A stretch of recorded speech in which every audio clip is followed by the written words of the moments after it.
정보통신기술사 135회 기출문제풀이 2교시 4번 항의 시작하겠습니다. 4번 문제입니다.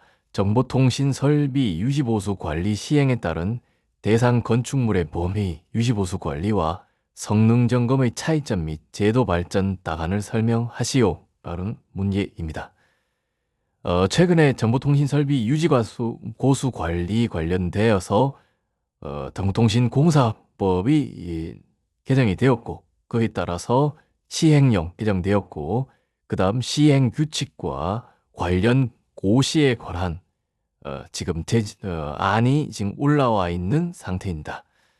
질문을 보게 되면 그러한 유지보수 관리 시행에 따른 대상 건축물의 범위, 그리고 유지보수 관리와 성능 점검의 차이점, 두 번째, 그리고 제도 발전 방안, 이 세 가지를 질문한 문제입니다. 그래서 개요 부분 같은 경우에는 채점자의 그 이목을 집중시키고 흥미를 끌 수 있도록 작성하셔야 됩니다. 그래서 세 꼭지 영모가 필요하고, 개요를 보시게 되면 지금까지 건축물 내 정보통신 설비 관련되어서 그 공사의 규모가 성장했고 설비가 고도화, 융합화 등 환경 변화에도 불구하고 그러한 미비점은 계속 지속되고 있다. 과거 KT 화재나 공동주택 화재 시에 여러 가지 그 설비들이 작동을 안 하는 경우도 많았기 때문에 유지보수 관리가 의무화되었다. 이에 따라서 유지보수 관리의 성능 점검 의무화하고 관리 기준 마련, 그리고 관리자 선임 근거가 제도화되었다. 라고서 배경을 제기하신 겁니다. 자, 두 번째, 세 꼭지를 물었습니다만은 크게 숲을 본다는 측면에서 유지보수 관리에 대한 것을 먼저 크게 작성을 해서 앞에 한 페이지를 완성하고 나가시는 것이 좋습니다. 첫 번째, 유지보수 관리의 성능 점검 체계입니다.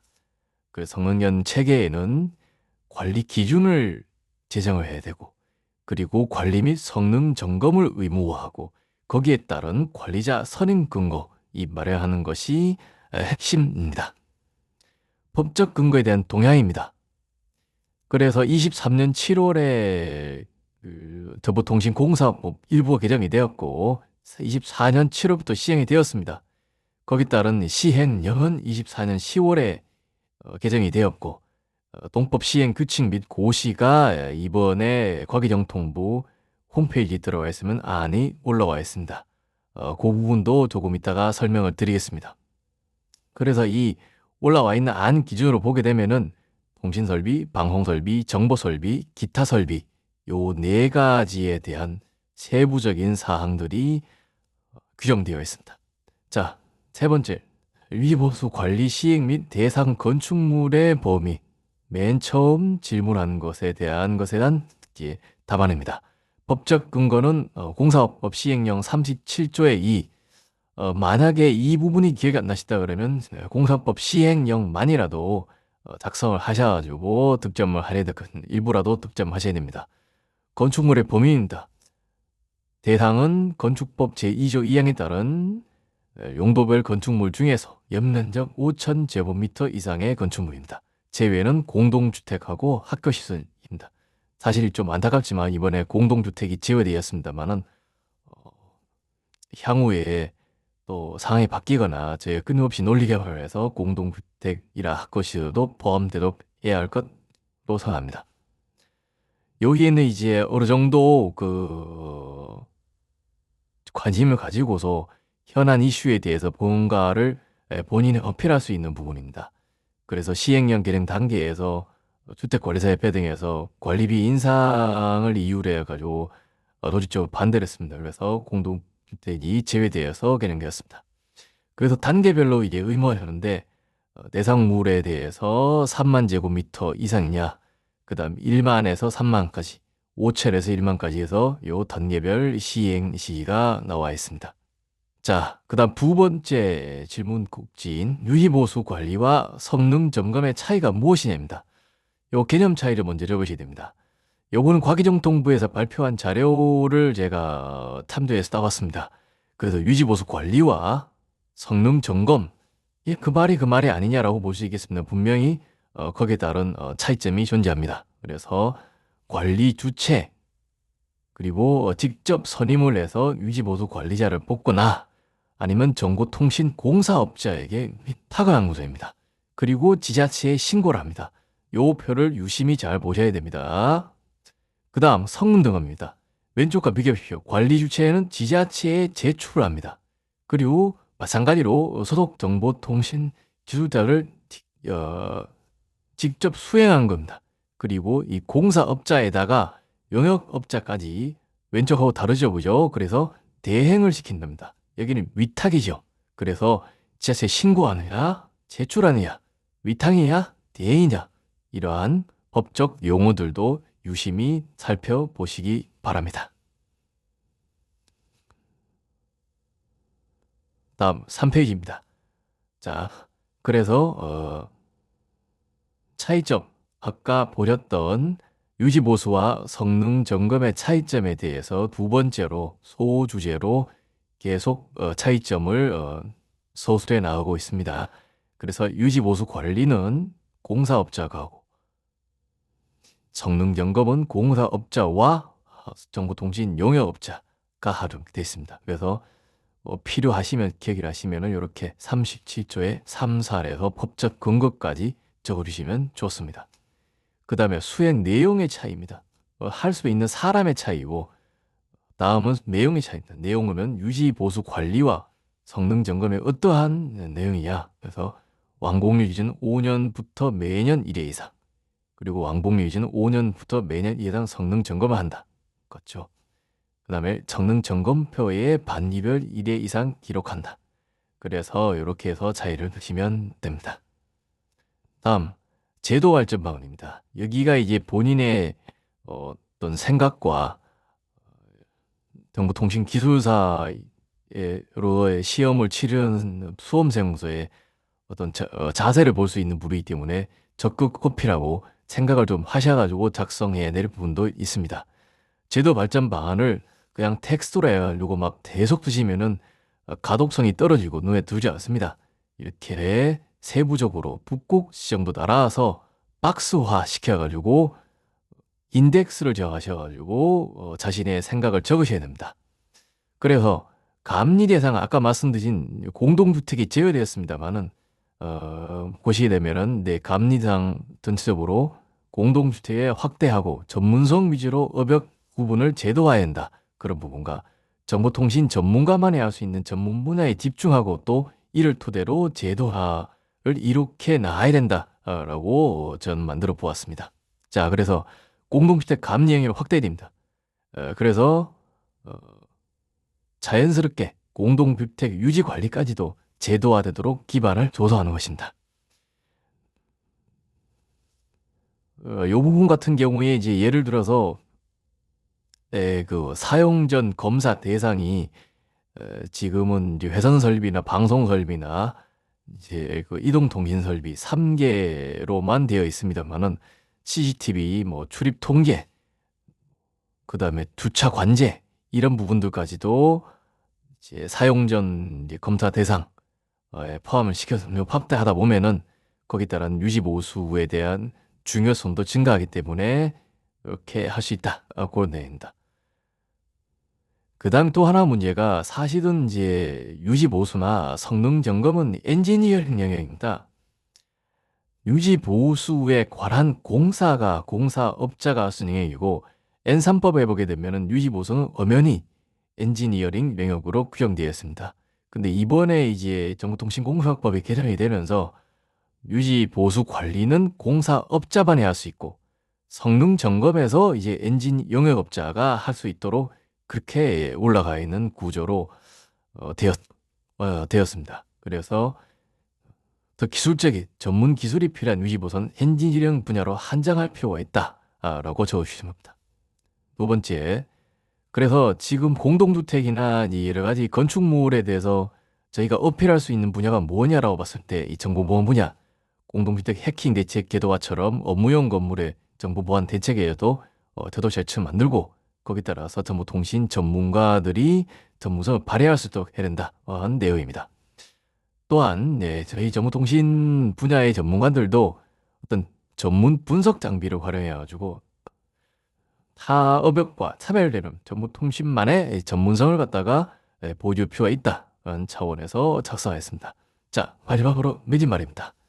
매진 말은 아파트의 월패드 해킹 대책으로 관련 고시가 개정되었죠고요.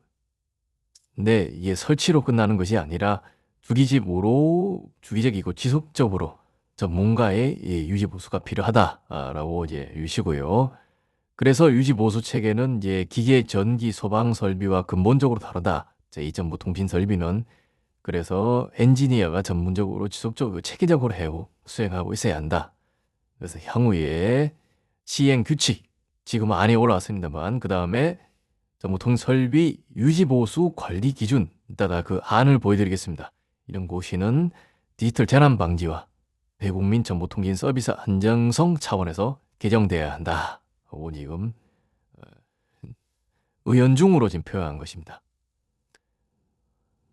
엔지니어링 영역에서만 할 수 있다는 것을 간접적으로 표현한 문제라고 할 수 있습니다.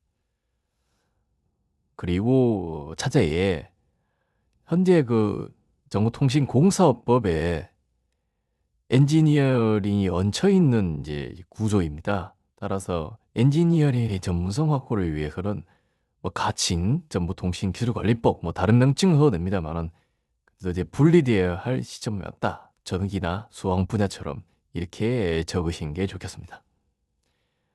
제가 첨부한 걸 보게 되면은 정보통신 관련 분야의 어떤 법률의 제도적 문제점과 대책 방안을 모두 다 한번 적어봤습니다.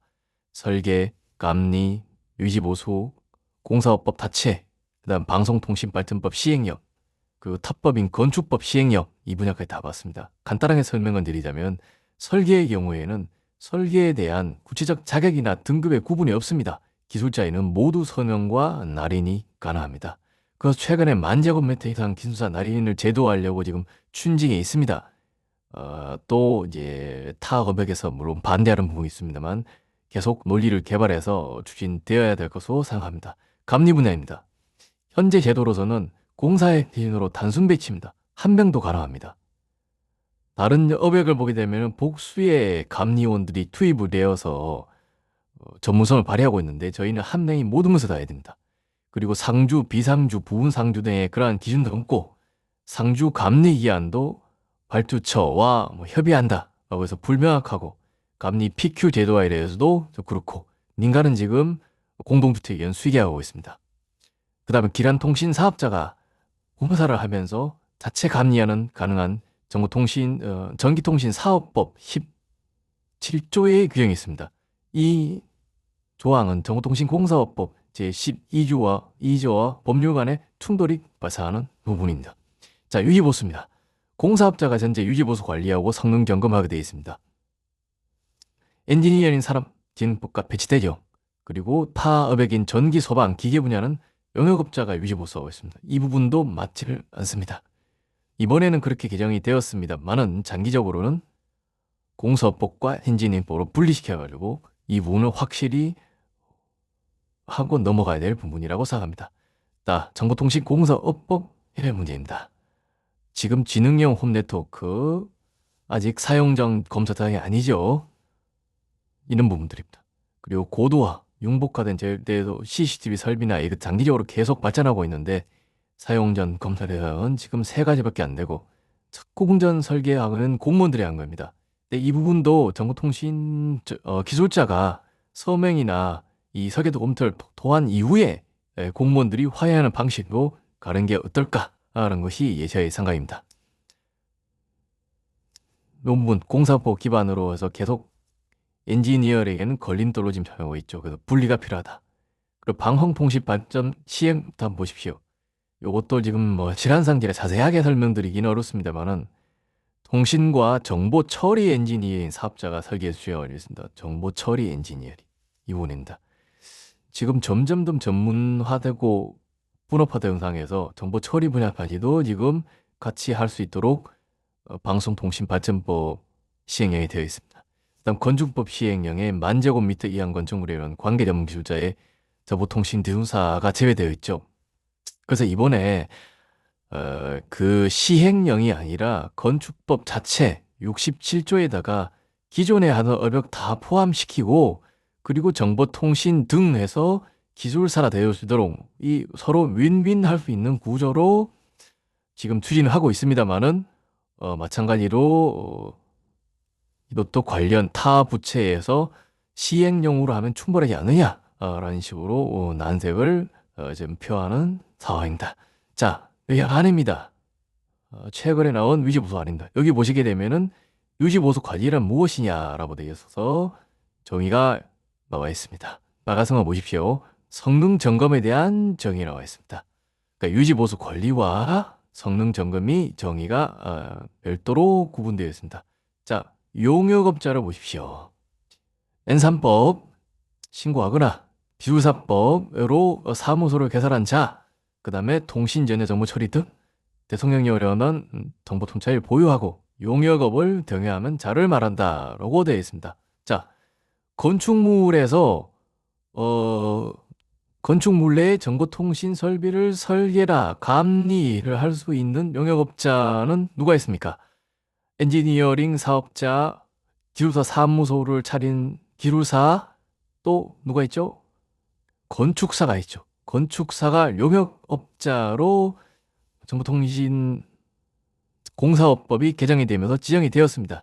여기에만 설계 감리가 아닌